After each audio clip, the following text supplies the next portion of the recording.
மந்த்ரா கடலை எண்ணெய். அபார ருசி, ஆரோக்கியமான உடல் நலம். நமக்கு ஜஸ்டின் சார் வந்திருக்காங்க. ஜஸ்டின் வந்து ஒரு corporate trainer. TVS and ARS PV அந்த மாதிரி நிறைய குரூப்புக்கு வந்து ஒரு பெர்மனண்ட் அட்வைசராக ட்ரெயினராக இருந்துட்டு வர்றாங்க. அதுபோக ஜேசிஸில் இருக்கக்கூடிய ஆல் இண்டியா லெவலில் இருக்கக்கூடிய ட்ரைனிங்ஸ் முதற்கண்டு பைலட் பண்ணியிருக்காங்க. ஸோ நல்ல பயிற்சி அனுபவம் உள்ளவர். அவருடைய இப்போ சமீபத்திய ஒரு தலைப்பு அந்த பர்ஃபார்மன்ஸ் மேனேஜ்மெண்ட் சிஸ்டம் அப்படிங்கிற ஒரு நிர்வாக முறை. அது வந்து அதை பற்றி ஒரு முன்னோட்டம் இங்கே தருவார். இதை பற்றி ஆழ்ந்த ஒரு தேவை அல்லது உங்களுடைய நிறுவனத்திற்கு இது சம்பந்தமான ஒரு பயிற்சி தேவை என்றால் நீங்கள் அவருடைய எண் என்கிட்ட இருக்கு, நீங்கள் வாங்கிக்கோங்க. ஏன்னா 20 நிமிஷத்தில் இதை முழுசாக விளக்க முடியாது கண்டிப்பாக. ஆனால் இப்போ வந்து பெரும்பாலும் வந்து அதாவது இவர் சொல்லுவாங்க, பீட்டர் ட்ரக்கர் சொல்லுவார், அளவிடப்படாத அல்லது அளவிடாத எந்த ஒரு காரியமும் அது முன்னேற்றம் காண்பதில்லை. ஏன்னா அதுதான் மானிட்டர் பண்ணப்படும். Measured is monitored, monitored is growing. So க்ரோத்துங்கிறது வந்து மெஷரிங்கில் இருக்கு. ஸோ அந்த பெர்ஃபார்மன்ஸ் அதை மானிட்டர் பண்ணுறதுக்கு இந்த சிஸ்டம் வந்து ரொம்ப யூஸ்ஃபுல்லாக இருக்கும். அதனால் இப்பொழுது இந்த சபையை வந்து நமது ஜஸ்டின் சார் வசம் ஒப்படைக்கின்றேன். நன்றி.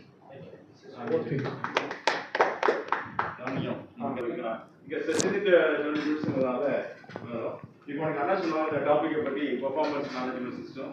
நீங்கள் அந்த யங் ஆண்டர்பிரினர் ஸ்கூல் கேள்விப்பட்டிருக்கீங்க. ஸோ அவங்களுக்கு தான் முதல்ல அந்த பெர்ஃபார்மன்ஸ் மேனேஜ்மெண்ட் சிஸ்டம் பற்றி ஒரு செஷன் ஆகும்.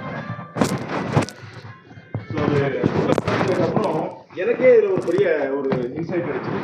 நான் ஆக்சுவலாக மாருதி சுசுக்கியில் ஒரு 10 வருஷம் I was taking care of training and development, recruitment training and development பார்த்துட்டு இருந்தேன். அப்போது நான் பிஎம்எஸ் அப்ளை பண்ணேன். ஆனால் அதை விட இந்த யங் ஆண்டர்பிரினர் ஸ்கூலுக்கு கொடுத்த போது நல்லா ரிசீவ் பண்ணிட்டு உடனே வந்து இந்த இதை உடனே எங்களுக்கு இம்ப்ளிமெண்ட் பண்ணணும் அப்படின்னு நிறைய பேர் கேட்டு நிறைய கம்பெனிஸில் போய் இந்த பிஎம்எஸ் வந்து இப்போ கன்சல்டண்டாக இருக்கேன்.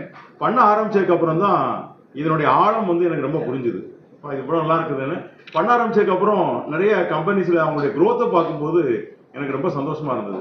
ஸோ அதனால் இப்போ ஒரு 3 வருஷமாக இப்போ இந்த பெர்ஃபார்மன்ஸ் மேனேஜ்மெண்ட் சிஸ்டம்ங்கிறதுல தான் ட்ரைனிங் அண்ட் கன்சல்டன்சி பண்ணிட்டு இருக்கேன். லாஸ்ட் டைம் கூட ஆர்எம்பி வந்திருந்த போது நீதிபதி கூட இருந்தார். அப்போ கேஷுவல் ஒரு டாபிக் கொடுத்தேன், டெய்லி லீடர்ஷிப் ஹேபிட்ஸ் அப்படின்னு. பட் இந்த தடவை இது பண்ணிட்டு இருக்கணும்னு அண்ணா சொன்னோன்னே எனக்கு இதே கொடுக்கலாம், இது எல்லாருக்கும் ரொம்ப யூஸ்ஃபுல்லாக இருக்கும் அப்படின்னால தான் வந்திருக்கேன். இது வந்து ரொம்ப ஒரு அருமையான டூல் சரிங்களா. அது வந்து this is a tested, tried and proven method. நீங்கள் நிறைய கேள்விப்பட்டிருப்பீங்க பெர்ஃபார்மன்ஸ் மேனேஜ்மெண்ட் சிஸ்டம் அப்படிங்கிறது. அண்ணா சொன்னாங்க இல்லையா, எதுவுமே நம்ம அளக்கலைன்னா நம்ம எதுங்க வளர்றோமா என்னமாங்கிறது தெரியாது. இப்போது நான் முதல்ல உங்களோட இன்ட்ரடக்ஷனில் பார்த்துட்டு ஒவ்வொருத்தரும் ஒரு பிஸ்னஸில் இருக்கீங்க, என்ன பிஸ்னஸில் வேணாலும் இருங்க, பட் எல்லாருக்கும் எம்ப்ளாயிஸ் இருக்கிறாங்க அப்படி தானே.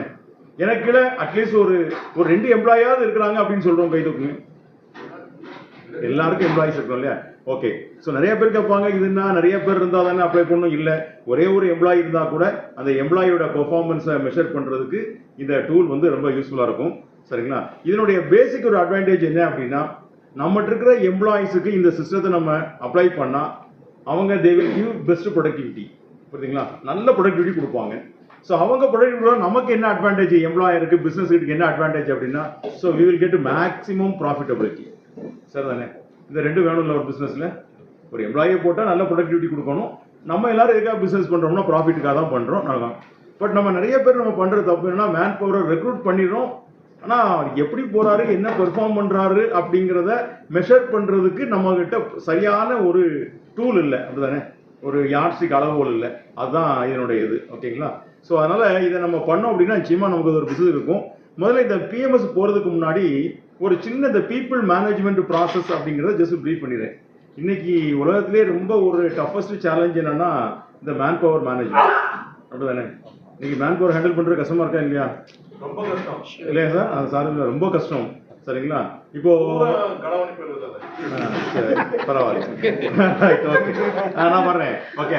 இப்போ இங்க இருக்கிற 1965 to 80 பிறந்தவங்க யாரெல்லாம் இருக்கீங்க? 65 to 80. ஓகே. நம்ம எல்லாம் என்ன ஜென்ரேஷன்? ஜென்ரேஷன் எக்ஸ் அப்படிதானே, ஓல்டு ஜென்ரேஷன் சரிங்களா?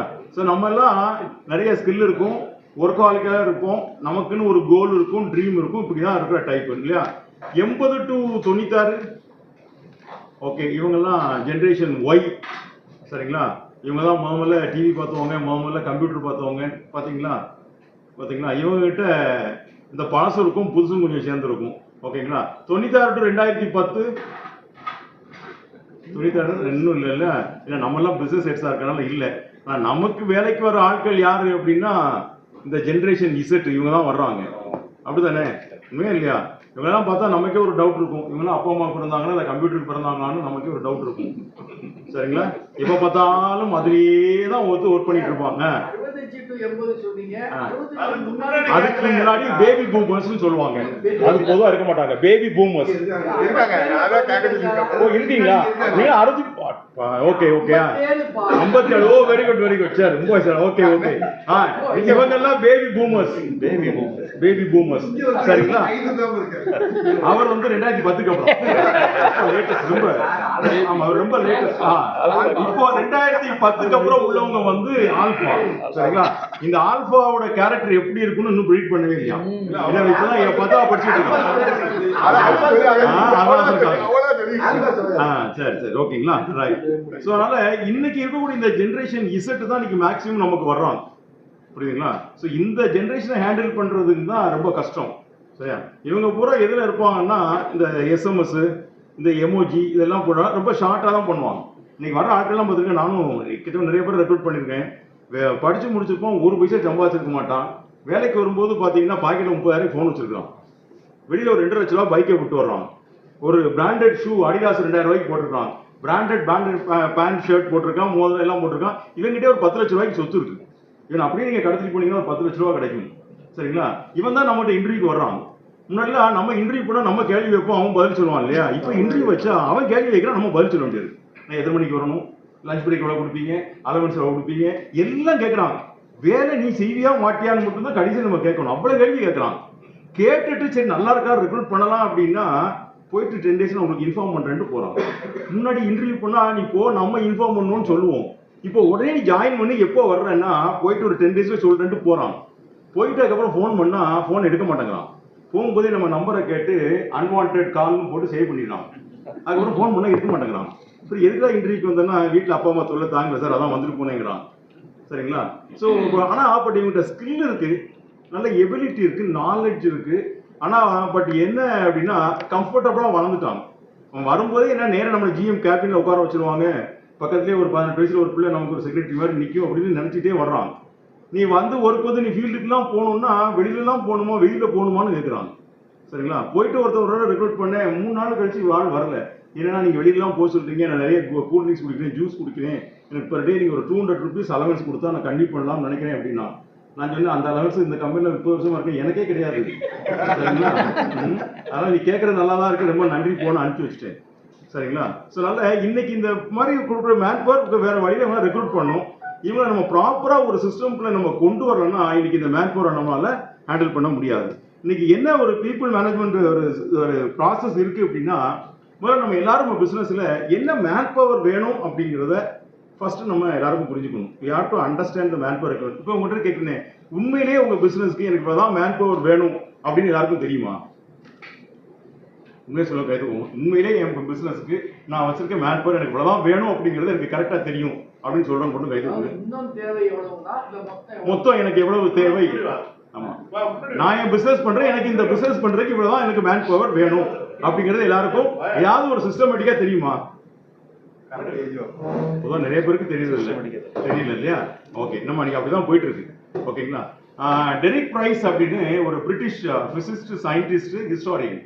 அவர் உலகம் முழுக்க இருக்கக்கூடிய இந்த எம்ப்ளாயிஸ் இதெல்லாம் ஸ்டடி பண்ணிட்டு அவர் ஒரு ஃபைண்டிங் சொல்றாரு. என்ன ஃபைண்டிங் சொல்றாருன்னா only square root of the employees are doing 50% of work அப்படிங்கிறாரு. Only square root of employees.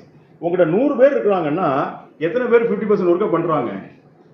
Square root எத்தனை பேர் பண்றாங்க? உங்கள்கிட்ட 100 எம்ப்ளாயிஸ் இருக்காங்க, ஸ்கொயர் ரூட் 100, 10 பேர். ஸ்கொயர் ரூட்னா 100 இல்ல, ஸ்கொயர் 100னா போட்டா 10 பேர் தான் 50% ஒர்க்கை பண்றாங்களாம். மிச்சம் 90 பேர் சேர்ந்து 50%. அப்போ உங்களுக்கு எவ்வளவு மேன் பவர் வேணும்? 20 தான் வேணும். எவ்வளவு வச்சிருக்கீங்க? 90 extra. 100 பேரை வச்சிருக்கீங்க. சரிங்களா? அவர் கடைசியா சொல்றாரு ஸ்டடி பண்ணிட்டு, competence grows linearly, incompetence grows exponentially அப்படிங்கிறாரு. இன்னைக்கு இண்டஸ்ட்ரியில போனா காம்பிடன்ஸ் எப்படி வளருதான்? லீனியரா போதான். இன்காம்பிடன்ஸ் க்ரோஸ் எக்ஸ்போனென்ஷியலி அப்படின்னு சொல்றாரு. இது பரவாயில்ல. இதை கன்ஃபார்ம் பண்ற மாதிரி காலப்னு ஒரு ஆர்கனைசேஷன் இருக்கு, பார்த்துருக்கீங்களா? நான் ஒரு 2 கம்பெனி ஆர்கனைசேஷன் சொல்றேன், நீங்க கொஞ்சம் கூகுள் பண்ணி பாருங்க. காலப், ஆப்டம் அப்படின்னு சில 2 பேரும் இந்த மார்க்கெட்டிங் ரிசர்ச் ஆர்கனைசேஷன் நிறைய உலகம் முழுக்க அப்பப்போ ஸ்டடி பண்ணிட்டு ஃபைண்டிங்ஸை கொடுத்துட்டே இருக்கிறான். சரிங்களா? இவன் இப்போ லேட்டஸ்டா ஸ்டடி பண்ணிட்டு ஒரு ஃபைண்டிங் சொல்றான். என்ன சொல்றான் அப்படின்னா, 63% of the employees are disengage. 63% of the employees are disengage அப்படின்னா என்ன? அவருக்கு வேலைக்கு சம்மந்தம் இல்லை. கம்பெனிக்கு வர்றான், அவருக்கு வேலைக்கு சம்மந்தமே இல்லையா. அடுத்தவங்க சொல்ற மாதிரி அது ரொம்ப முக்கியம். 24% of the employees are actively disengage. 24% of the employees are actively disengage. அப்படின்னா என்னன்னா, இவன் ஏன் வேலைக்கு வரான்னு இவனுக்கும் தெரியல, இவனுக்கு ஏன் சம்பளம் கொடுக்கணும் முதலாளிக்கும் தெரியல. இப்படி 24 பேர் இருக்கிறான். அப்புறம் சொல்லலாம் only 13% of the employees are performing அப்படிங்கிறான். இந்த இவர் ஸ்கொயர் ரூட் சொன்னார் பார்த்தீங்களா, அது எதுவும் நெருங்கி வந்துச்சா? அவர் 10னு சொன்னார், இவன் 15 சொல்றான். இன்னைக்கு இதுதான் நிலவரம்.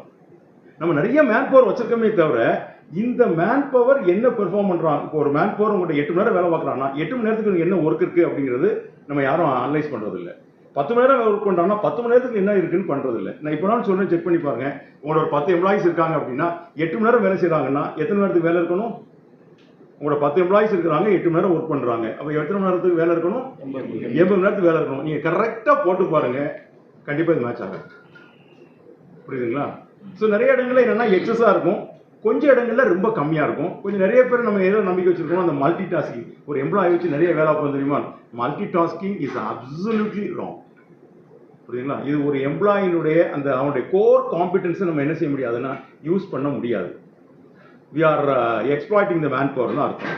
சரிங்களா? அதனால இந்த மேன்பவர் ரெக்யர்மெண்ட்ங்கிறத என்னங்கிறத ஃபர்ஸ்ட் நல்லா புரிஞ்சுங்க. அதே மாதிரி இந்த மேன்பவர் சோர்ஸ் பண்ணுங்க.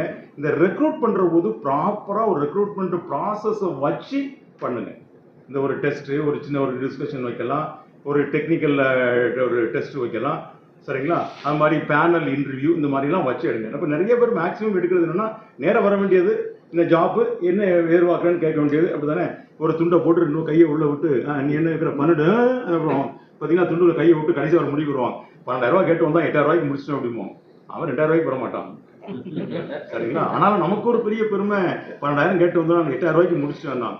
ஸோ இப்படியே போடுறமே தவிர உண்மையிலேயே அவருடைய குவாலிட்டியான மேன் பவரானு நம்ம என்ன செய்யறது இல்லைன்னா செக் பண்றதே இல்லை. சரிங்களா? நான் ஒரு பெரிய ஒரு பிளேஸ்மெண்ட், ஒரு மெக்கானிக்கல் கம்பெனி, ஒரு இன்ஜினியரிங் காலேஜுக்கு பிளேஸ்மெண்ட்டுக்காக கூப்பிட்டு போனேன். எல்லாம் முடிச்சிட்டாங்க, டெஸ்ட் வச்சாங்க, டெஸ்ட் பேப்பர் எடுக்கலாம், பார்த்துட்டு டக்குனு ரிஜெக்ட் தூக்கி வச்சுட்டான். எல்லாத்தையும் பண்ணிட்டாங்க. என்னையா எவாலுவேட் பண்ணவே இல்லை, ரிஜெக்ட் பண்ணிட்டேன். நான் சொன்னான் ஃபர்ஸ்ட் கொஸ்டின் என்னன்னு பாருங்க. இந்த ஃபர்ஸ்ட் கொஸ்டின் உங்களுக்கு பதில் தெரியலன்னா இவன் மெக்கானிக்கல் எனக்கு லாயக்கே இல்லை அப்படின்ட்டான். என்னன்னு ஃபர்ஸ்ட் கொஸ்டின் எடுத்து பார்த்தா 1 inch equal to how many சென்டிமீட்டர்னு கேட்டிருக்கு. மெக்கானிக்கல் படிக்கிற எவனுக்கும் தெரியல. நீங்க இதுக்கே சிரிக்கிறீங்கல்ல. அடுத்து ஒரு சொல்றேன் பாருங்க. ஒரு ப்ரொஃபஸரை கூப்பிட்டு என்னையா பையன் அப்படி இருக்கான், ஒரு என்ன இஞ்சி எத்தனை சென்டிமீட்டர், அப்படியா சார் அப்படின்னு சொல்லிட்டு அவர் உடனே மொபைல் போன் எடுத்து நெட் எடுத்து தேடினாரு பாருங்க. அந்த ஆளுக்கே தெரியல, கூகுள் தேடுறாரு. யாரையும் மெக்கானிக்கல் ப்ரொஃபஸர் தேடுறாரு. இப்போ யோசிச்சு பாருங்க, இவரை தான் நம்ம போய் ரெக்ரூட் பண்றோம். சரிங்களா? இன்னொன்று மாருதிக்கு ஒரு ஆளை ரெக்ரூட் பண்றேன். தம்பி ஒரு காரு 5 லட்சம் ரூபா, 10% டிஸ்கவுண்ட். 10% எவ்வளவு அப்படின்னு கேட்டா 20 லட்சமா சார் அப்படிங்கிறான். 40 சார்ங்கிறான். கடைசியா ஒரு 10-15 அட்டம் ட்ரை பண்ணிட்டு 5 லட்சம் ரூபாய்க்கு 10% 50,000 ரூபா சார் அப்படின்னு சந்தேகமா தான் கேட்கறான். அதையும் உறுதியா சொல்லல. பாருங்க, இப்படித்தான் நம்ம மேன் பவரை ரெக்ரூட் பண்ணிட்டு இருக்கோம். இதை நீங்க ஒரு டெஸ்ட் ப்ராப்பரா ஒரு ரெக்ரூட்மெண்ட் டெஸ்ட் ஆட்டிடியூட் எப்படி இருக்கு, ஆப்டிடியூட் எப்படி இருக்கு, இதை டெஸ்ட் பண்ணி ஒரு சின்ன ஒரு டிஸ்கஷன் வச்சு அவனோட கம்யூனிகேஷன் ஸ்கில், கான்ஃபிடன்ஸ் நல்லா இருக்கா, எல்லாம் நீங்க பண்ணிட்டு ஒரு மேன் பவரை ரெக்ரூட் பண்ணீங்கன்னா you are getting quality man power. அங்கேயும் நம்ம அதை பண்றது இல்லை. ஃபெயில் ஆயிடுறோமா? Right, okay. இப்போலாம் என்ன சொல்றாங்கன்னா, யாரை ரெக்ரூட் பண்ணணும் அப்படின்னா, இன்னைக்கு கார்பரேட்ல, நான் இருக்க கார்பரேட்ல எங்களுக்கு ஒரு சிஸ்டம் கொடுத்துருக்கான். Recruit right candidate for the right job. Step number 1. Step number 2, give training. சரிங்களா?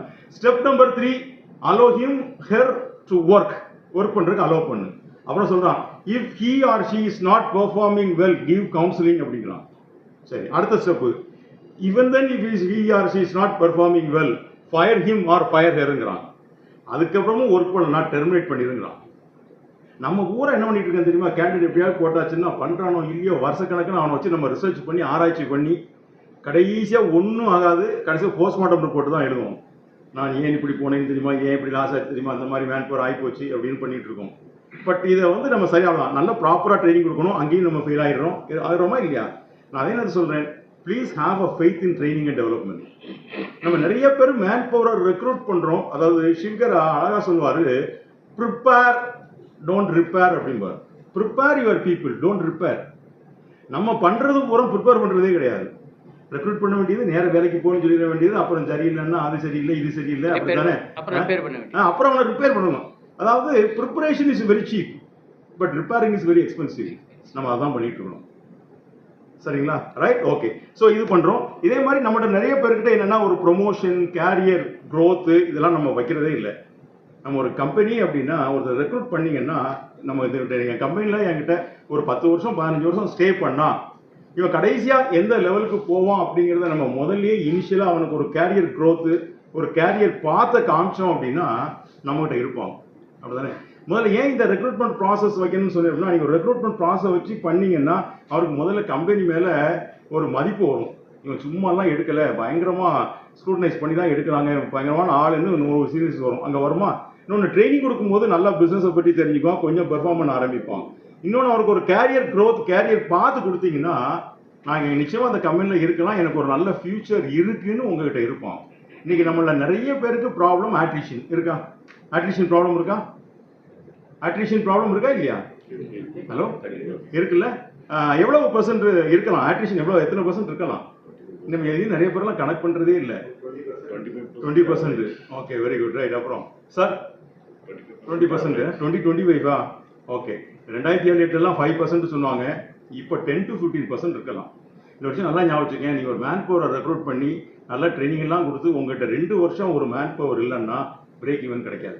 அந்த மேன் பவருக்கு நீங்கள் செலவழிச்சதும் அவன் உங்களுக்கு திரும்ப கொடுத்ததும் அந்த மேன் பவர்னால கொஞ்சமாவது உங்களுக்கு பிரயோஜனம் இருக்கும்னா at least he has to stay 2 years.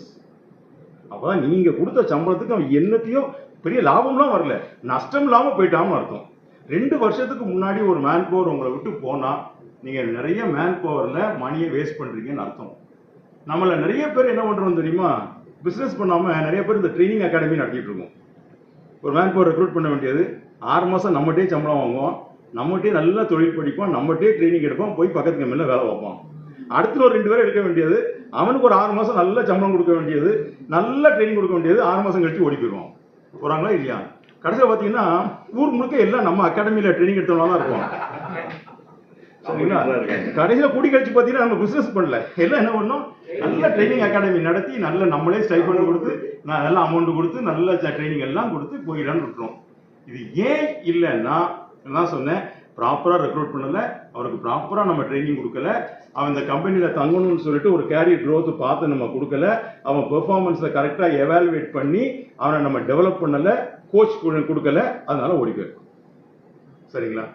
ரைட்டுங்களா? இதெல்லாம் செய்தால் நான் ஏன் இதெல்லாம் ப்ரீஃப் பண்ணுறேன்னா, இதெல்லாம் நம்ம செஞ்சாதான் ஒரு எம்ப்ளாயோட பெர்ஃபார்மன்ஸை நம்ம எவாலுவேட் பண்ணுறதுக்கு தகுதி இருக்குது. புரியுதுங்களா? நம்ம ஒழுங்காகவே ரெக்ரூட் பண்ணுறது இல்லை, ஒன்றும் ட்ரைனிங்கும் கொடுக்குறது இல்லை, அவனுக்கு ஒழுங்காக கோச் கொடுக்குறது இல்லை, அவனுக்கு ஒன்றும் கவுன்சிலிங் கொடுக்குறது இல்லை. சரிங்களா? அவனுக்கு ஒரு கேரியர் க்ரோத்தை கொடுத்து நம்பிக்கையை ஏற்படுத்துறது இல்லை. ஆனால் ஏன் பண்ணலை, எதுக்கு பண்ணலைன்னு கேள்வி மட்டும் கேட்பேன்னா அவன் திரும்ப கேட்பான், எனக்கு ஏதாவது ட்ரைனிங் ஏதாவது கொடுத்தீங்களா, நான் என்ன செய்யணும் ஏதாவது கொடுத்தீங்களா?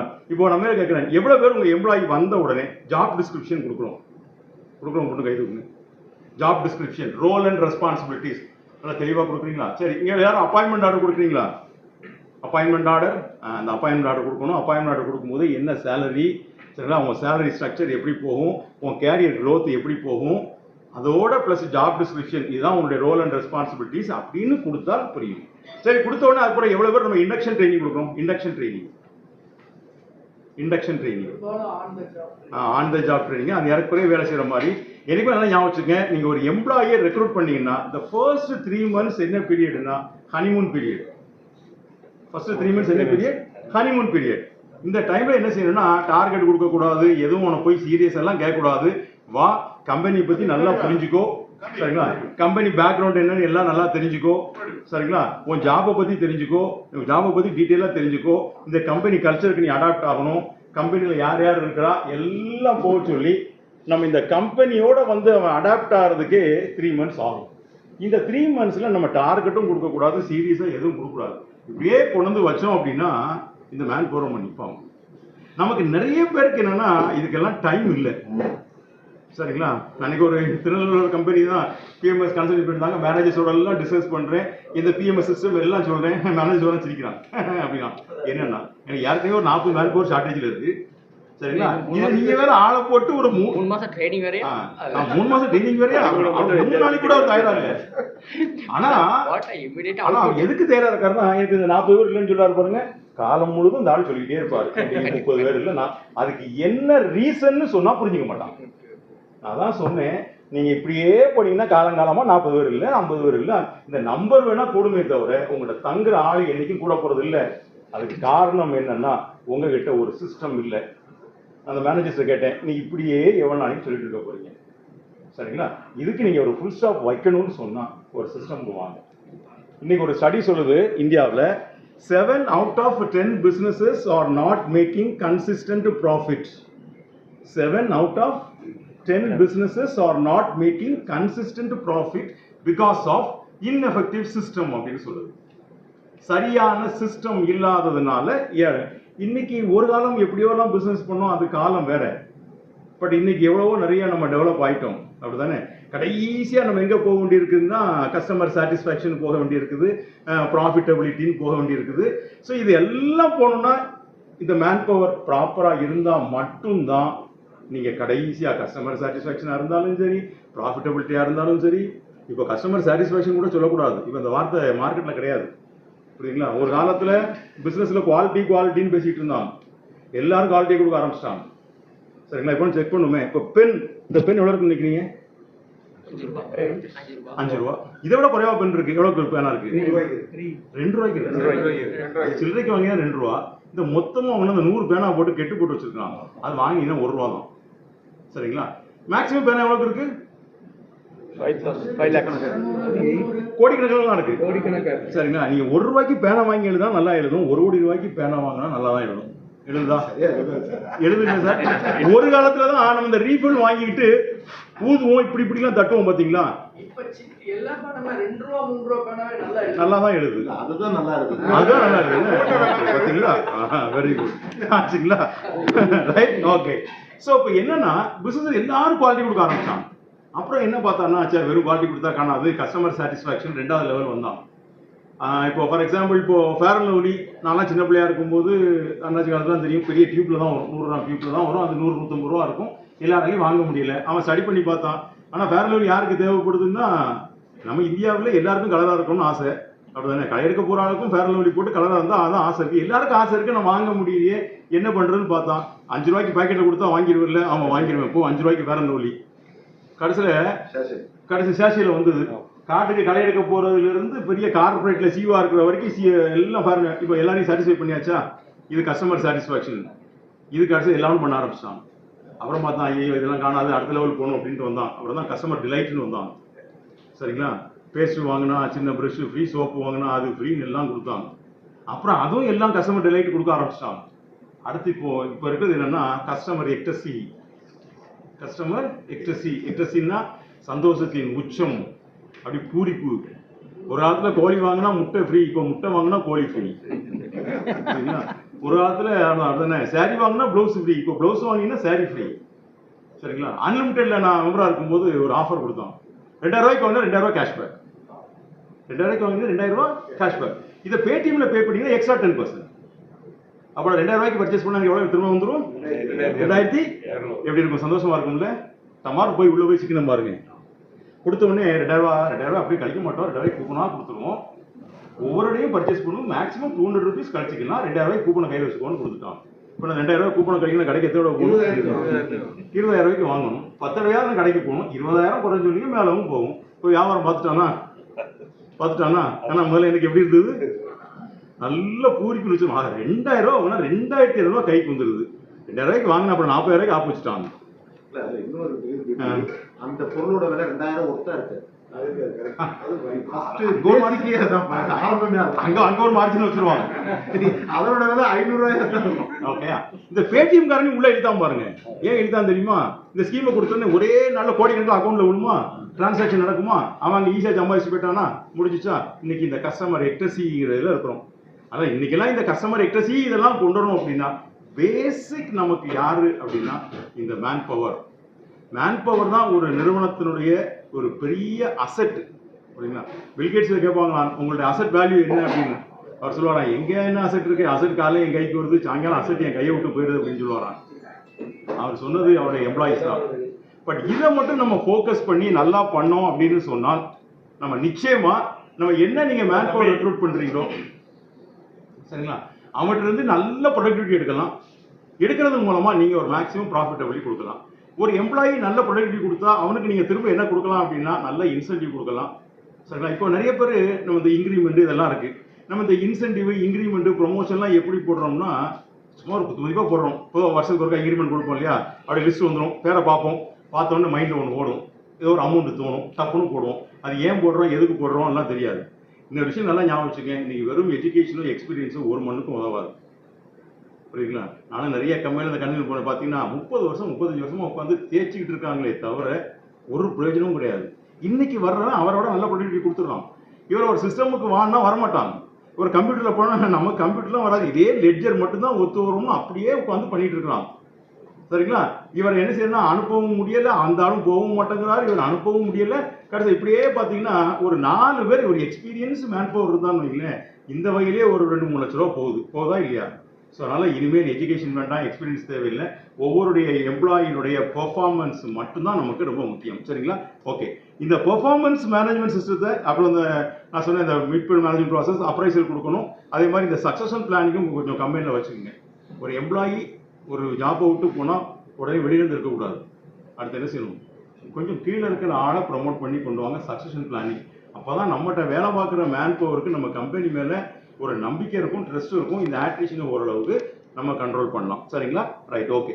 ஸோ இப்போ இந்த பெர்ஃபார்மன்ஸ் மேனேஜ்மெண்ட் சிஸ்டம்னா என்ன அப்படின்னா இதை மட்டும் ஜஸ்ட் ப்ரீஃப் பண்ணி விட்டுறேன். அண்ணாச்சி எனக்கு ஒரு 5 மினிட்ஸ் இருக்கும்போது கையை காமிச்சிருக்கேன். நான் 5 நிமிஷம் தான் இருக்கா? ரொம்ப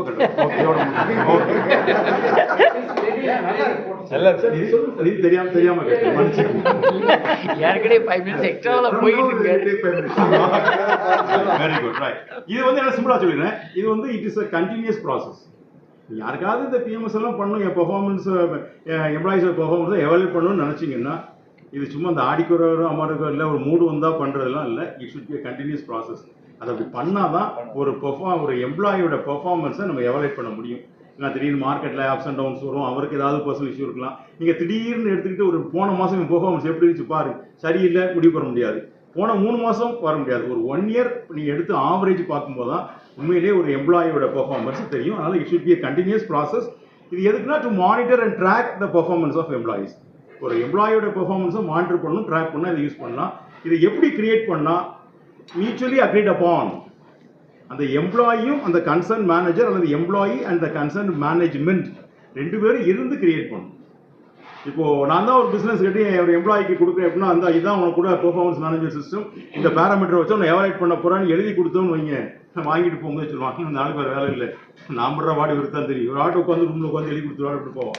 நீங்க பேசாம அவர்கிட்ட கொடுத்து சரி நீ உனக்குள்ள நீ எழுதுன்னு வச்சுக்கிங்க, அவனுக்கு எது கம்ஃபர்டபுளோ எழுதிட்டு போயிடுவான். 2 பேரும் உட்காந்து டிஸ்கஸ் பண்ணி என்னுடைய பிசினஸ் டார்கெட் இது தம்பி, இந்த மாசம் நீ தான் பண்ண எக்ஸ்பெக்ட் பண்ற என்ன செய்யலாம், 2 பேரும் உட்காந்து பண்ணீங்கன்னா கடைசியா பிராக்டிக்கலா உங்க பிசினஸ் டார்கெட்டை அச்சீவ் பண்ற மாதிரி அவங்ககிட்ட இருந்து ஒரு ப்ரொடக்டிவிட்டியை வாங்குறதுக்கு நீங்க என்ன செய்யலாம், ஒரு பெர்ஃபார்மன்ஸை கொண்டு போகலாம். சரிங்களா? ஓகே. ஸோ இதுக்கு என்ன செய்யணும் அப்படின்னா ஃபர்ஸ்ட் ஸ்டெப் ஸ்ட்ரக்சர் என்னன்னா இந்த KRA அப்படின்னு கேள்விப்பட்டிருப்பீங்க, கீ ரிசல்ட் ஏரியா. இதை முதல்ல செட் பண்ணணும். கேள்விப்பட்டிருக்கீங்களா KRA? எவ்வளவு பேர் கேள்விப்பட்டிருக்கீங்க? இதுல ஒரு கிளாரிட்டி வேணும். KRA கீ ரிசல்ட் ஏரியா இதை கேள்விப்பட்டிருக்கீங்க? கேள்விப்படல. ஓகே. இந்த KRA வச்சு தான் இப்போ நம்ம ஒருத்தருடைய பெர்ஃபார்மன்ஸ் வரணும். கீ ரிசல்ட் ஏரியா அப்படின்னா என்னன்னா, இப்போ ஒரு மேன் பவர் இப்போ சேல்ஸில் போட்டிருக்கீங்கன்னா அவர்கிட்ட வந்து என்ன ரிசல்ட் ஏரியா எதிர்பார்க்கணும், அவர் எதை பண்ணால் நமக்கு ஒரு மேக்ஸிமம் ப்ராஃபிட்டபிலிட்டி கிடைக்குமோ அதுதான் அவர் செய்ய வேண்டிய ஏரியா. இப்போ நிறைய பேர் job description role and responsibilities அது எல்லாம் வரும். அவர் ஆஃபீஸுக்கு வந்ததுலேருந்து போகிற வரைக்கும் எங்கெங்கே என்னெல்லாம் செய்யணுமோ எக்ஸ்ட்ரா கேர் எல்லாம் போகும். ஆனால் கீ ரிசல்ட் ஏரியாங்கிறது என்னன்னா எது ஒரு நல்ல ப்ரொடக்டிவிட்டியை கொடுக்குமோ, எது ஒரு நல்ல ப்ராஃபிட்டபிலிட்டியை கொடுக்குமோ அங்கே மட்டுமே அதை மட்டுமே வச்சு அவரை எவாலுவேட் பண்ணுறது, அதுதான் கீ ரிசல்ட் ஏரியா. இதை நம்ம செட் பண்ணணும். இதை செட் பண்ணிட்டு இதை கொடுத்தாச்சுன்னா ஒவ்வொரு மாதமும் இந்த கேஆர்ஐ வச்சு தான் அவருடைய பெர்ஃபார்மன்ஸை எவாலுவேட் பண்ணணும். ஸோ எவாலுவேட் பண்ணிட்டு எந்த ஏரியாவில் ஸ்ட்ராங்காக இருக்காரு, எந்த ஏரியாவில் வீக்காக இருக்காரு. ஸ்ட்ராங்காக இருந்தால் அப்ரிஷியேட் பண்ணுங்க, எந்த ஏரியாவில் வீக்காக இருக்காரோ அதில் நம்ம ட்ரைனிங் கொடுக்கணும், கோச் பண்ணணும். ட்ரைனிங்கும் கொடுக்கணும், கோச்சிங்கும் கொடுக்கணும். புரியுதுங்களா? ட்ரைனிங்கிறது வேற, கோச்சிங்கிறது வேற. ட்ரைனிங்கிறது சில எபிலிட்டிஸை கற்றுக் கொடுக்குறது, கோச்சிங்கிறது அவங்க கூடவே இருந்து அவரை அப்படியே டெவலப் பண்ணி ஒரு ஃபியூச்சரில் ஒரு நல்ல லீடராக கம்பெனியில் எமர்ஜ் ஆகிறதுக்கு நீங்கள் ஹெல்ப் பண்ணுறது வந்து கோச்சிங். சரிங்களா? அப்போ இந்த பிஎம்எஸை வச்சுக்கிட்டு ஸ்ட்ராங் ஏரியா, வீக் பாயிண்ட்ஸை பார்த்துட்டு கொடுக்கணும். ரொம்ப எங்கேயாவது இடத்துல பெர்ஃபார்மன்ஸ் ரொம்ப கம்மியாக இருக்குது, சில லோ பெர்ஃபார்மன்ஸ் இருக்கிறாங்கன்னா அவங்களுக்கு கவுன்சிலிங் தேவைப்படுற இடத்துல கவுன்சிலிங்கே கொடுக்கணும். பட் நல்லா செட் பண்ணணும், அதை ப்ராப்பராக எவாலுவேட் பண்ணணும், சயின்டிஃபிக்காக சிஸ்டமேட்டிக்காக ஃபீட்பேக் கொடுக்கணும். ஃபீட்பேக் கொடுத்துட்டு அவரை எங்கெங்கே நம்ம ட்ரெயின் பண்ணணுமோ, கோச் பண்ணி அவரை நல்ல பெர்ஃபார்மராக நம்ம என்ன செய்யணும், கொண்டு வரணும். சார் தானே? இதுதான் இப்போ இந்த கேஆர்ஐ செட் பண்ணணும். இந்த கேஆர்ஐ எப்படிங்கிறத நான் சொல்லிடுறேன். அடுத்து இதுக்கு ஒரு பெரிய கைட்லைன் என்ன அப்படின்னா, நீங்கள் இந்த கோல் செட்டிங்லாம் கேட்டிருக்கீங்க, ஸ்மார்ட் ஃபார்முலா. கேஆர்ஐ செட் பண்ணீங்கன்னா அது ஸ்பெசிஃபிக்காக இருக்கணும், மெஷரபுளாக இருக்கணும், சரிண்ணே, அவரால் அச்சீவபுளாக இருக்கணும், அது ரியலிஸ்டிக்காக இருக்கணும், டைம் பவுண்டாக இருக்கணும். சரிங்களா? இப்போ ஃபார் எக்ஸாம்பிள், இப்போ நான் ரொம்ப நாளாக இந்த ஆட்டோமொபைல் இண்டஸ்ட்ரியில் இருந்ததுனால ஒரு சின்ன ஒரு எக்ஸாம்பிள் சொல்கிறேன். ஓகேங்களா? ஒரு கேஆர்ஐ 5 கேஆர்ஐ சொல்கிறேன். ஒரு எக்ஸாம்பிளுக்கு எல்லாரும் வச்சுக்கலாமா? ஒரு ஆட்டோமொபைல் இண்டஸ்ட்ரி, இப்போ ஃபார் எக்ஸாம்பிள் ஒரு கார் டீலர்ஷிப் எடுத்துக்கலேன், காரோ டூ வீலர் டீலர்ஷிப் எடுத்துக்கலேன். நான் ஒரு 5 கேஆர்ஐ சொல்கிறேன், ஒரு எக்ஸாம்பிளுக்கு சொல்கிறேன். KRI number 1 selling new cars, ஒரு கேஆர்ஐ. சரிங்களா? இதுக்கு என்ன வெயிட்டேஜ் கொடுக்கணும்? இது ஒவ்வொரு கேஆர்ஐ கொடுத்தோடனே நீங்கள் அதுக்கு ஒரு வெயிட்டேஜ் கொடுக்கணும். என்ன வெயிட்டேஜ்னா, எந்த அளவுக்கு இதுல இருந்து ப்ராஃபிட் நமக்கு வருதோ அதை பொறுத்து வெயிட்டேஜ் கொடுக்கணும். இப்போ நான் செல்லிங் நியூ கார் கேஆர்ஐ 1 இதுக்கு என்ன வெயிட்டேஜ் கொடுக்குறேன்னா 60% கொடுப்பேன். ஏன்னா மேக்ஸிமம் ப்ராஃபிட் எங்க இருந்து வருதுன்னா அங்க இருந்தானே வருது. இதுக்கு டார்கெட் என்ன கொடுக்குறேன்னா மாசத்துக்கு 5. டெட்லைன் என்ன? இந்த last day of the month. But அப்படின்னு சொல்லக்கூடாது. பட் கேஆர்ஐ செட் பண்ணும்போது 25th கொடுக்கணும். நீங்க 13 லாஸ்ட் டே கொடுத்தீங்கன்னா நம்மளால் மைண்ட் எழுதிடுவாங்க. 30, 31 கரெக்டாக 31ஆம் பில்லிங் ஸ்டார்ட் பண்ணுவான். முடியாது. என்ன சார்? லீவ் போட்டு ஓடி போயிடுவோம். கடைசியில் இங்கே கேஆர்ஐ பேப்பரில் தான் இருக்கும். சரிங்களா? 1 வீக் டைம் கொடுத்தீங்கன்னா அந்த குஷன் டைம் இருக்கு இல்லையா, இதுக்குள்ள எப்படியாவது புஷ் பண்ணி வைக்கலாம். அப்போ கேஆர்ஐ 1 வந்து selling new car, KRI 2 exchange. At least வந்து ஒரு காரை வந்து 5 புது கார் விற்கிறேன்னா அது 2வது என்னவா இருக்கணும், எக்ஸ்சேஞ்சாக இருக்கணும். ஏன்னா அதில் ஒரு ப்ராஃபிட் வருதா. ஸோ இதுக்கு என்ன வெயிட்டேஜ் கொடுக்குறேன்னா 20%. இன்னும் 20% of the profit comes from exchange. KRI 2. KRI 3 innovative finance. எல்லாருக்கும் டைப் இருக்கும் ஃபினான்ஸ் கம்பெனிஸோட. ஏன்னா வெளியே போய் போனால் கமிஷன் போனால் வேற எங்கேயாவது போயிடும். இது இன்னோஸில் வச்சோம்னா பே அவுட் வரும், கமிஷன் வரும். இதில் வந்து ஒரு நல்ல ஒரு ப்ராஃபிட் வரும். இதுக்கு எவ்வளோ வெயிட்டேஜ்னா ஒரு 10%. அடுத்து ஒரு வல்கர் ப்ராஃபிட் ஒரு ஆட்டோமொபைல் இண்டஸ்ட்ரிக்கு வரும். யாரும் ஆட்டோமொபைல் இண்டஸ்ட்ரி இருக்கீங்களா? ஆட்டோமொபைல் இண்டஸ்ட்ரி யாரும் இருக்கீங்களா? இல்லைன்னா சொல்லலாம். சரிங்களா? ஒரு பெரிய வல்கர் ப்ராஃபிட் எங்க இருந்து வருது? அக்சசரிஸ்ல இருந்து வருது. புரியுதுங்களா? நீங்க நமக்குள்ள சும்மா ஷேரிங்கா சொல்லிக்கிறேன். நான் இதுதான் சொல்றேன். 10,000 ஒரு அக்சசரிஸ் போட்டீங்கன்னா அது ஒருத்தர் எவ்வளவு இருக்கும் தெரியுமா? 1000 ரூபா. 1000 நான் 10,000 ரூபாய்க்கு சொல்றேன். 50,000 ரூபாய்க்கு போட்டீங்கன்னா அது 5,000 ரூபா தான். அவ்வளவுதான் அதனுடைய ஒர்த்தே இருக்கும். ஆனா நல்ல ப்ராஃபிட். சரிங்களா? அதனால இது கேஆர்ஐ 3 வச்சாச்சு. இதுக்கு ஒரு 10%. அடுத்து ஒரு நல்ல ப்ராஃபிட் எங்க இருந்து வரும் தெரியுமா? Accessories. Sorry, invest finance, accessories. இன்னொன்று இன்சூரன்ஸ். Sorry, insurance. இன்சூரன்ஸ்ல என்ன மார்ஜின் இருக்குன்னு புரியுதுங்களா? இன்னைக்கு ஏன் ஆன்லைன் இன்சூரன்ஸ் கம்பெனிக்காரன் பூரா ஜெயிக்க வந்தாங்கன்னா இந்த மார்ஜின்ல தான் அவங்க விளையாடுறாங்க. சரிங்களா? அது ஒரு பெரிய இதுக்கு ஒன்று. அப்போ 5 கேஆர்ஐ சொல்லிட்டேன்னா சரியா? அப்போ ஒன்றுக்கு 60% வெயிட்டேஜ் கொடுக்குறேன், இன்னொருக்கு 20% வெயிட்டேஜ் கொடுக்குறேன், அடுத்து 10. சரிங்களா? அப்புறம் 80, 90, அப்புறம் 5% வெயிட்டேஜ் கொடுத்தாச்சா? இதுக்கு டார்கெட்டும் கொடுத்தாச்சா, டெட்லைனும் கொடுத்தாச்சா? இப்போ இதை வச்சுக்கிட்டு என்ன செய்யணும்? ஒரு மாசத்துக்கு கொடுத்தாச்சுன்னா முடிஞ்ச உடனே நீ என்ன பெர்ஃபார்ம் பண்ண ஆக்சுவல் பார்க்கணும். ஓகே? 5 கார் விற்கணும், 10 கார் வித்துட்டான் அப்படின்னா அவனுக்கு எத்தனை % வெயிட்டேஜ் கொடுத்தேன்? 60. அப்போ எத்தனை % ஸ்கோர் பண்ணுவான்? 120% ஸ்கோர் பண்ணிடுவான். 2 கார் எக்ஸ்சேஞ்ச் பண்ணணும், 3 கார் எக்ஸ்சேஞ்ச் பண்ணிட்டான், 10 தான் கொடுத்தேன், 20 தான் கொடுத்தேன், அங்கே எவ்வளோ வந்துடும்? அது ஒரு 20 வந்துடும். ஆயிடுச்சா? கடைசியாக பொதுவாக பார்த்தீங்கன்னா அவுட் ஆஃப் 100 யாரெல்லாம் 125, 30 போறானோ அவன் பூரா 5 ஸ்டார் எம்ப்ளாயி. சரிங்களா? இது பொதுவாக நான் ஒரு எக்ஸாம்பிளுக்கு சொல்றேன். 125 to 150, 100 to 125 4 ஸ்டார், 80 to 100 வந்து 3 ஸ்டார் இப்படி வரும். நம்மளுடைய எய்ம் என்னன்னா எல்லாரையும் 5 ஸ்டார் எம்ப்ளாயை கொண்டு வரணும். புரியுதுங்களா? 3 ஸ்டார் வாங்கினான்னா 3 மாசத்துக்கு தான் அலோவ் பண்ணும். அதுக்கப்புறம் நம்ம ஆளு இந்த 3 ஸ்டார்லயே ஓட்டிட்டு இருக்கான்னா 3 மாசம் கழிச்சு கும்பிட்டு போட்டு அண்ணா தம்பி போயிட்டு வந்துருன்னு சொல்லி அனுப்பிச்சிடணும். அதனால ஃபர்ஸ்ட் மந்த் 3 ஸ்டார் வாங்கின உடனே எல்லோ மார்க் கொடுத்துடணும். அடுத்த மார்க் வாங்கிட்டான்னா ஆரஞ்சு மார்க் கொடுத்துடணும். அடுத்து ரெட்டு கொடுத்தோடனே எப்பவுமே சொல்லிடணும், வாங்கி தம்பி இதான் உங்களுக்கு லாஸ்ட் சான்ஸ், நீங்க இருக்கிற மாதிரி போயிட்டு பைக்ல போயிட்டுலாம். ஓகேங்களா? ஸோ இதை எப்படியே வச்சுக்கணும்.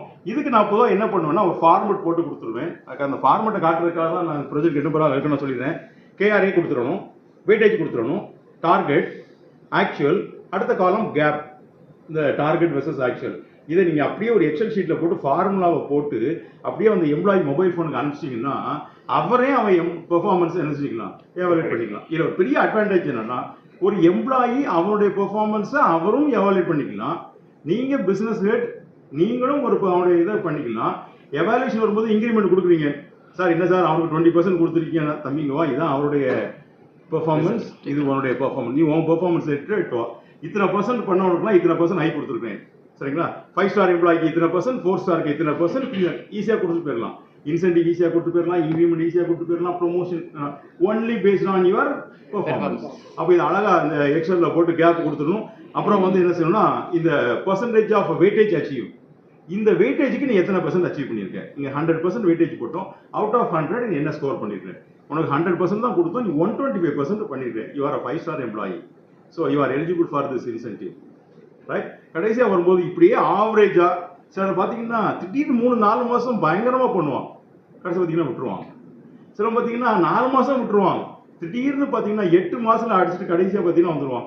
இப்போ கடைசியாக நமக்கு என்ன ஆவரேஜா ஒரு வருஷத்தில் ஒவ்வொரு எம்ப்ளாயிட்ட இருந்து நமக்கு என்ன லாபம் வந்துச்சுன்னு உங்களால் ஈஸியாக கால்குலேட் பண்ண முடிஞ்சுதா? இந்த ஆளும் ஒழுங்காக வேலை பார்த்தானா இல்லை சீட்டை தேய்ச்சானான்னு தெரிஞ்சு போச்சா? இந்த ஆளை வச்சுக்கணுமா வேண்டாமாங்கிறது நமக்கு தெரிஞ்சு போச்சா? ரைட்? அப்போ இன்னொன்று நம்ம கொடுக்குற சம்பளம் இவருக்கு ஒர்த்தா இல்லையாங்கிறது தெரிஞ்சு போச்சா? ஆயிடுச்சு. இன்னொன்று அவருக்குமே ஒழுங்காக பெர்ஃபார்ம் பண்ணலன்னா மற்றவங்கள கம்பேர் பண்ணும்போது நல்லா பண்ணலன்னா அவருக்கே ஒரு காம்ப்ளெக்ஸ். இன்னொன்று இது ஒரு நல்ல காம்படிஷனை கிரியேட் பண்ணும். நீ ஒவ்வொரு மாதமும் பெர்ஃபார்மன்ஸ் சிஸ்டமேட்டிக்காக எவாலுவேட் பண்ணி so we are honouring the 5 star employees அப்படின்னு எல்லாரும் முன்னாடி வச்சு நீங்கள் 2 பேரும் ஹானர் பண்ணீங்கன்னா இந்த உட்காந்துருக்கவங்க பூரா உள்ளே எரியும். இல்லை பார்த்தீங்கன்னா கொஞ்சத்தில் தான் மிஸ் பண்ணியிருப்பான், அவனுக்கு வெளியே வரும், அடுத்த தடவை நான் வர்றேன் படுறா அப்படின்னு வரும், அடுத்த தடவை வருவான். ஸோ இது அவனுக்குள்ள ஒரு நல்ல ஒரு காம்படிஷனை கிரியேட் பண்ணும். சரிங்களா? இன்னொன்று நல்ல ஒரு எம்ப்ளாயிஸு உண்மையிலேயே ஒரு சிலர்கிட்ட ஸ்கில் இருக்கும், பட் ஏதோ ஒரு சில பண்ணலைன்னா அவனுக்கு ஒரு கவுன்சிலிங் கொடுத்து மேலே நம்ம கொண்டுறதுக்கு சரியாக இருக்கும். அடுத்து நமக்கு உண்மையிலேயே யார் பெர்ஃபார்ம் பண்ணால் யார் பெர்ஃபார்ம் பண்ணலங்கிறது நமக்கும் தெரியும், அவனுக்கும் தெரியும். சரிங்களா? இது ஓவராலாக பண்ணுறதுக்கு நல்லாயிருக்கும். ஸோ இப்படியே பண்ணிட்டு வந்தோம்னா நீங்கள் வந்து மேன் பவரில் மணியை கண்டிப்பாக வேஸ்ட் பண்ண மாட்டீங்க. சரிங்களா? ஸோ அதனால் நம்ம மேன் பவருக்கு என்ன கொடுக்குறோமோ அது ஒர்த்து. இன்னொன்று அவரும் நல்ல ப்ராஃபிட் இருப்போம், அவருக்கும் நல்ல ப்ராஃபிட் இன்சென்டிவ் கிடைக்கிறதுனால அவருக்கு நம்ம இருக்கணும் அப்படிங்கிற ஒரு ஃபீலிங் வர ஆரம்பிச்சிடும். சரிங்களா? இப்போ நான் அந்த மாருதி சுசுக்கியில் ஒரு சொல்கிறேன் இல்லை, ஒரே ஒரு எக்ஸாம்பிள் சொல்கிறேன். இந்த இந்தியாவிலேயே இந்த டாப்பர் மும்பையில் ஒருத்தர் இருக்கார், மாருதி சுசுக்கியில் இருக்கார், ஒரு முஸ்லீம், என் வயசு 22 வயசில் எக்ஸிக்யூட்டிவாக ஜாயின் பண்ணியிருக்காரு. இப்போ அவங்க டார்கெட் பொதுவாக நியூ கார் எத்தனை விற்கணும், 5 கார் தான் டார்கெட் கொடுக்குறோம். இந்த ஆள் எவ்வளோ விற்கிறார் தெரியுமா? ஒரு மாதத்துக்கு 75 கார் விற்கிறார். 75 கார் விற்கிறார். 22 வயசுல ஜாயின் பண்ணும்போது இந்த முதல் கார் டெலிவரி கொடுத்தாரு பாருங்க, அவருடைய பேரப்பிள்ளைங்க தாண்டி அடுத்த 4வது ஜென்ரேஷன் இவருடைய காரை வாங்கிட்டு இருக்கான்.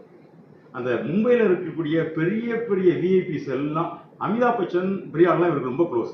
அமிதாப் பச்சன் நீங்க மாருதிக்கு வாங்குறது இல்லை, என்ன வெஹிக்கிள் வாங்கினாலும் இவர்கிட்ட ஒரு ஒப்பீனியன் வாங்காம வாங்கவே மாட்டாராம். அவர் அந்த ஆளுக்கு டீலர்ஷிப்பில் தனி ரூம் கொடுத்துருக்காங்க. இந்த ஆள் வாங்குற இன்சென்டிவ் இந்த கம்பெனி வாங்குற ஜிஎம் வாங்குறத விட 6 மடங்கு அதிகமாக இன்சென்டிவ் மட்டும் வாங்குறாரு. ஒன்னே ஒன்று கையில் வச்சிருக்காரு, ஒரு பெரிய டைரி வச்சிருக்காரு, முதல் எம்ப்ளாயிலேருந்து கடைசி வரைக்கும் வச்சுட்டு இருக்காரு. சரிங்களா? இன்னைக்கு இந்த எம்ப்ளாயி அடுத்து இதில் வந்திருக்காரு, லிம்கா கின்னஸ் புக்கில் வந்திருக்காரு. வேர்ல்டில் ரொம்ப வித்தவர் இதில் இருந்தார், செவரையில் இருந்தார் யூஎஸ்ல, இப்போ தான் போன வருஷம் தான் இறந்தார். சரிங்களா? அவர் ஒரு ஆமாம் ஒரு மந்த்து வந்து 100 காசு சுற்றிட்டு இருந்தார். சரிங்களா? இப்படிலாம் இருக்கலாம். அப்போ யோசிச்சு பாருங்க, இப்படிலாம் ஆட்கள் இருக்கலாம். பட் என்ன அப்படின்னா இவங்க சொல்லணும், இப்போ ஒரு எம்ப்ளாயி 125% அச்சீவ் பண்ணிட்டாருன்னு வைங்களேன், உடனே சூப்பர் அப்படியே போட்டு விடக்கூடாது. அந்த 125 அச்சீவ் பண்ற எம்ப்ளாயை நெக்ஸ்ட் மந்த்துக்கு என்ன டார்கெட் செட் பண்ணணும், 150 வைக்கணும் முடியும். நம்மள நிறைய பேருக்கு என்ன தெரியுமா, இன்னொன்று பண்ற தப்பு என்னன்னா கேர்லாம் போட்டு கொடுத்துருவாங்க. 100% வந்துட்டியா, ஓகே ஓடு ஓடு ஓடு ஓடு வெட்டி விட்டுருவாங்க. அவர் இன்னும் 120 பண்ணுவீங்க, 150 பண்ணுவீங்க, 300% 350% பண்ற ஆட்கள்லாம் இருக்கிறாங்க. ஏன்னா நம்மளுடைய மேன்பவருடைய பவர் வந்து இட்ஸ் அன்லிமிட்டெட், அப்படிதானே? அதனால ஒவ்வொரு மேன்பவர் வந்து நீங்க மேக்ஸிமம் என்ன கொடுக்குறாலும் நம்ம இன்சென்டிவ் கொடுக்க போறோம், அதுக்குள்ள இன்கிரிமெண்ட் கொடுக்க போறோம், அப்படிதானே? நீ எனக்கு நல்ல லாபம் கொடுத்தா நான் உனக்கு திரும்ப செய்ய போறேன். ஸோ ஆனால் இந்த சிஸ்டம் நம்ம யூஸ் பண்ணா நிச்சயமா நல்லா இதோட முடிச்சுக்கிறேன். ஸோ நம்ம மேன்பவருடைய இதை வந்து நல்லா எவாலுவேட் பண்ணலாம். இது உங்களுக்கும் ஒரு நல்ல ப்ராஃபிட்டபிலிட்டி யூஸாக இருக்கும். ஸோ முடிச்சுதான் இந்த சிஸ்டம் அப்ளை பண்ணி பாருங்க. So thank you so much.